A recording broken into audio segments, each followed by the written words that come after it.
Olá, sou Thalita Suter, enfermeira e focalizadora de dança circular. Eu e a psicóloga Etienne Raffman criamos o projeto Cultura de Roda, Danças Circulares, a fim de difundir essa prática em novos espaços. Possuímos a experiência na condução de grupos com idosos e desenvolvemos o e-book intitulado A Dança Circular como Prática Integrativa em Grupos de Idosos. O objetivo desse e-book é proporcionar subsídios teóricos sobre a prática da dança circular e trazer a especificidade na condução desses grupos com idosos. Sobre o conteúdo do e-book, é importante ressaltar que quando falamos sobre a pessoa idosa na prática da dança circular, não estamos generalizando, trazemos a nossa vivência com essa faixa etária.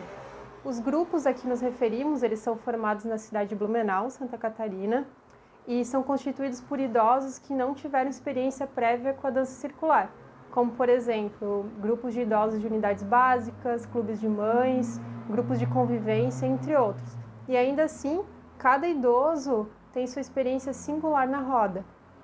Esse projeto foi viabilizado através da Lei de Emergência Cultural Aldir Blanc, do município de Blumenau, e nesse vídeo de lançamento falaremos um pouco sobre os aspectos históricos da dança circular, assim como seus elementos simbólicos. O que é referente à nossa vivência com idosos você encontra no e-book. Para solicitar o e-book, preencha o link da lista de presença que está na legenda desse vídeo, que nós te enviaremos por e-mail.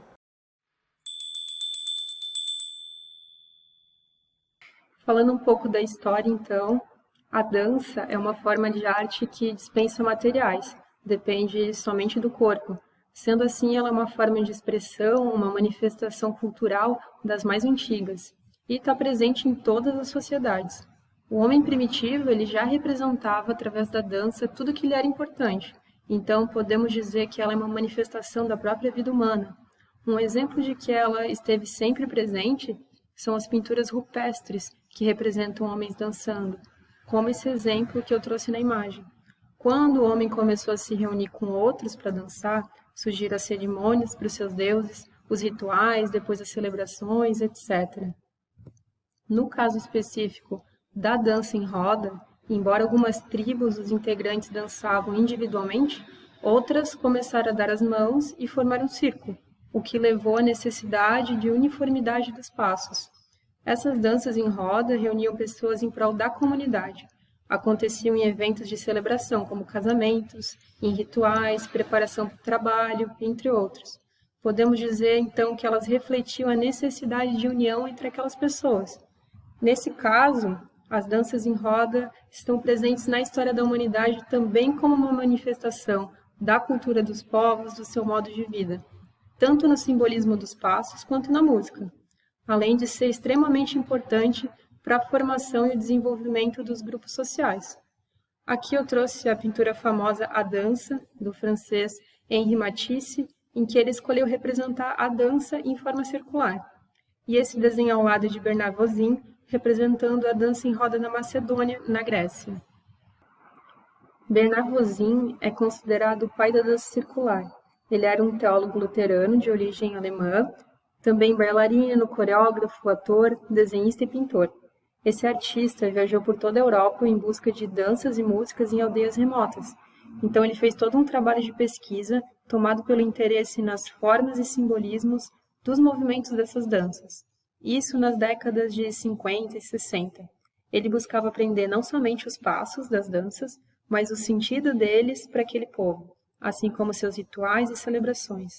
Vosin adaptou essas danças folclóricas e étnicas ao circo, porém, claro que ele conservou nelas o seu conteúdo cultural e simbólico. Esses também são desenhos dele. No ano de 1976, ele foi convidado para visitar a Fundação Findhorn e, a pedido do fundador, ele compartilhou pela primeira vez uma coletânea de danças folclóricas, essas que ele havia resgatado. Essa primeira foto é uma foto da fundação. Só falando brevemente, a Fundação Findhorn é localizada no norte da Escócia e se caracteriza por ser uma comunidade com vivências voltadas para o desenvolvimento humano. Atualmente, a Fundação se intitula como um centro de educação espiritual e holística e recebe anualmente milhares de visitantes. Então, nessa época da primeira visita de Bernard Vosin a Findhorn, ele já tinha mais de 60 anos e procurava uma forma mais fluida de expressar seus sentimentos, mais orgânica. E isso a dança em roda trazia para ele, sentimento de comunhão, de alegria e amorosidade entre as pessoas. Então não parou por aí. Vozinho regressou várias vezes para a fundação, compartilhando mais coreografias, praticamente todos os anos subsequentes. Essa segunda foto é uma foto dele e de sua filha Maria Gabriele, que, aliás, também se tornou um ícone das danças sagradas, publicando vários livros e realizando capacitações pelo mundo, inclusive no Brasil, em um festival em Findhorn, em 1982. Ele intitulou essas danças, essa sintetização de danças de diferentes culturas, de danças sagradas, tentando expressar a espiritualidade contida nelas. Mais tarde, quando elas começaram a ser ensinadas na Inglaterra, o nome foi alterado, por várias razões, para a dança circular. Então, esse movimento se difundiu pelo mundo todo. Sobre essa distinção entre dança circular e dança sagrada, a própria Anna Barton, que é uma outra referência mundial em danças circulares, que inclusive esteve presente em 76, quando Vozinha ensinou pela primeira vez, fala que se você perguntar a 20 diferentes dançarinos o que significa dança circular e dança sagrada, você provavelmente terá 20 definições diferentes. Então não vou adentrar nesse assunto. Tem gente que vai chamar de dança circular, de dança sagrada ou até dança circular sagrada. Mas se você tiver interesse em ler sobre o sagrado existente nessa prática, no final da apresentação deixaremos referências que aprofundam esse estudo. Essa é uma frase do Bernard Vozinha, onde ele diz: o trabalho de dança em Findhorn, a comunidade da Escócia, tornou-se, desde 1976, um exemplo de uma rede internacional de meditação pela dança. Então, as danças sagradas foram, desde o começo, entendidas como uma forma de meditação em movimento, ou seja, pela repetição dos passos, o ritmo da música, a mente tranquila, ela se torna uma meditação ativa. Essa primeira foto é uma foto mais atual da Maria Gabriele, e as outras fotos trazem encontros em Findhorn, um em 1985 e outro em 2003, todas do acervo dela, demonstrando que a dança sagrada realmente virou uma tradição naquela comunidade, inclusive até hoje. Mas e no Brasil, né? Os brasileiros também estiveram em Findhorn e aprenderam as danças para trazer ao nosso país. Carlos Solano Carvalho esteve por 6 meses na comunidade, isso no ano de 1984, e teve o treinamento das danças, sendo depois o primeiro instrutor de danças sagradas no Brasil. Um dos primeiros centros de difusão dessa prática, aliás, foi o Centro de Vivências de Nazaré Paulista, em São Paulo. Hoje ele é conhecido como Uniluz, isso no início dos anos 90. Renata Ramos também é um ícone da dança circular no Brasil. Em 92, ela teve em Findhorn participando de uma semana de experiência, quando conheceu as danças sagradas. Em 93, ela voltou para fazer o treinamento, e em 94, a editora Trion, que ela é sócia, começou a comercializar os livretos da Anna Barton, que eu citei antes. Aliás, hoje existem vários livros publicados pela Trion sobre a dança circular. A dança foi se difundindo pelo país, e esse movimento, conforme afirma Renata Ramos, tem como missão essencial trazer à luz da consciência o sagrado que habita em cada um de nós, trabalhando com as danças dos povos antigas e tradicionais e também com inúmeras novas coreografias que estão sendo criadas e que vão se tornando parte desse movimento. Fica muito claro que, ao encontrar a possibilidade de vivenciar esse sagrado em todos os níveis, físico, emocional, mental e espiritual, o ser humano participa de toda e qualquer atividade do dia a dia com sua presença plena. Aqui ela cita as novas coreografias. Então, outros focalizadores criaram suas próprias coreografias que hoje também fazem parte desse movimento, até com músicas regionais mais atuais, mas sempre sem esquecer dos fundamentos dessa prática. Outro aspecto é a presença plena, que também é um ponto importante estimulado pela vivência da dança, que é estar desperto no momento presente, não deixando o pensamento com excesso de passado ou excesso de futuro, o que auxilia na redução do estresse e ansiedade no nosso dia a dia. Dando um salto para um acontecimento mais recente, em 2017, a dança circular foi implantada como uma prática integrativa e complementar de saúde pelo Ministério da Saúde dentro do SUS, sendo contemplada então como uma vivência terapêutica. Um trecho da portaria, que inclui a dança circular dentro da Política Nacional de Práticas Integrativas e Complementares, diz: os indivíduos dançam juntos, em círculos, e aos poucos começam a internalizar os movimentos, liberar a mente, o coração, o corpo e o espírito. Por meio do ritmo, da melodia e dos movimentos delicados e profundos, os integrantes da roda são estimulados a respeitar, aceitar e honrar as diversidades. Esse trecho frisa o que eu citei antes sobre a meditação ativa, internalizando os movimentos e liberando a mente, deixando a dança fluir de forma orgânica, sem uma preocupação constante se está acertando os passos ou não, até porque o foco da dança circular não é a técnica, mas sim a vivência. Hoje, a aplicabilidade dela é ampla, podendo ser realizada em diferentes espaços, como empresas, hospitais, grupos de idosos, escolas, enfim, em qualquer local onde há um encontro entre pessoas. Essas fotos trazem alguns exemplos.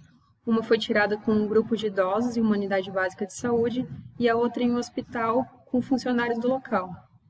Para finalizar essa parte, eu quero dizer que, para mim, a dança circular traz um conhecimento ancestral que já está em cada um de nós e que aflora se deixarmos fluir, onde o que passa a ser mais importante para a gente é agir sempre pela harmonia e paz com o outro, de forma cooperativa e amorosa. Então, agora a Thalita vai abordar sobre os aspectos simbólicos da dança e, mais especificamente, sobre alguns pontos do e-book.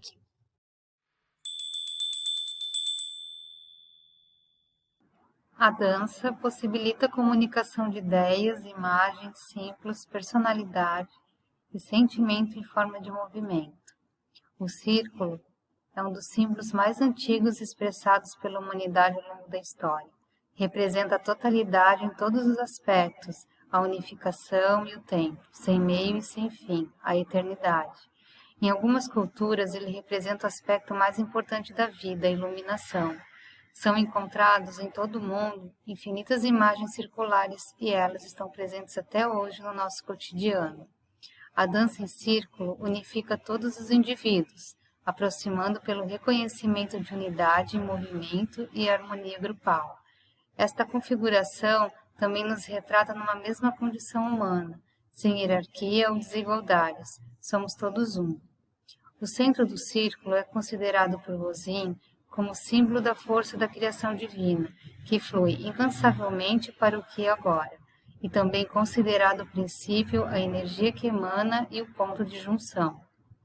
Na dança circular, o centro é sempre referenciado de alguma maneira. É muito comum o uso de objetos nele, como as velas, mensagens e imagens que representam a intenção do encontro. Na dança circular, os participantes iniciam de mão dadas. A palma da mão direita fica voltada para cima, encontrando a mão esquerda do parceiro ao lado, que está voltada para baixo, e assim por diante. Essa disposição facilita a circulação de energia pelo corpo, sendo possivelmente percebida pelo aquecimento inicial das mãos. Em algumas coreografias da dança circular, os passos podem simbolizar o tempo, o passado, o presente e o futuro. Os movimentos se relacionam com a manifestação de significados. Elevar os braços ao alto está relacionado ao céu, na sua transcendência, e o céu representa o divino, a morada de Deus. É o simbolismo celestial, está presente em diversos ritos de ascensão e iniciação, por exemplo. Este e-book apresenta de forma resumida os aspectos gerais da dança circular, como também desvela empiricamente a condução dessa prática em grupos de idosos. Não se trata de um modelo a ser seguido, mas elucida a nossa vivência com esse público. Nessa apresentação, falamos sobre os 2 primeiros tópicos do sumário do e-book, que são os aspectos gerais, e o restante é marcado pela nossa experiência e outros conceitos teóricos próprios da dança circular. Esperamos que este material possa contribuir no planejamento das rodas dessa prática para os focalizadores iniciantes, assim como despertar o interesse de mais pessoas para essas vivências. A dança circular pode ser considerada um instrumento que gera autoconhecimento e de cultura de paz. Esperamos que ela seja aplicada em diferentes grupos e espaços e encontros de almas dançantes. Relembrando também que há um link com o formulário da lista de presença na legenda deste vídeo. Pedimos que você assine e para receber o e-book por e-mail, marque sim nessa opção. que enviaremos diretamente após o lançamento. Esse formulário ficará disponível para assinatura e pedidos do e-book até o dia 13 de março. Agradeço pela atenção e qualquer dúvida que surgir, nossos canais de contato estão nas legendas do vídeo.